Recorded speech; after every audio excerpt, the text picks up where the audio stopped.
কবিতার লেখালেখি। কবিতা আমি পথশিশু। কলমে ঝুম্পা বড়ুয়া, কণ্ঠে বিজয়া চ্যাটার্জি। বিধাতার কি অপরূপ সৃষ্টি, ওরাও তোমার সন্তান, তবে কেন অনাসৃষ্টি? কেন তুমি কৃপণ? জন্ম ওদের যথাতথায় ধর্ষিত কিংবা সর্বহারা, মায়ের কলঙ্কিত দুঃখী সন্তান পিতৃমাতৃহারা। জন্ম খোলা আকাশের নিচে, পথের ধারে, বস্তিতে।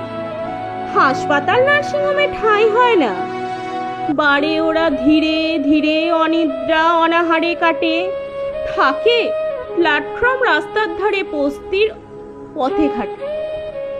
পথই জীবন, পথই মরণ, পথই ওদের অবলম্বন। পথই বন্ধু সঙ্গী সাথী, পথেই শিশুর নামকরণ। দিন চলে কাগজ কুড়িয়ে, ভিক্ষার পাত্র বাড়িয়ে। কেউ দেয়, কেউ দেয় না, দূর করে দেয় তাড়িয়ে। স্বার্থপরতা হয় না হাত, শৈশবে পড়তে পারে না। পেটের ক্ষুধার জ্বালায় কাগজ কুড়িয়ে জীবন বাঁচায়।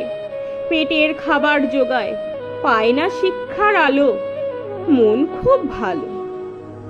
খাদ্য বস্ত্র বাসস্থান শিক্ষা দিয়ে জীবন প্রদীপ জ্বালো। লক্ষ লক্ষ অর্থ ব্যয় শিশু দিবস পালিত হয়। কি কাজ হয়েছে তাতে? চিরকাল পথশিশু রয় পথে। নমস্কার।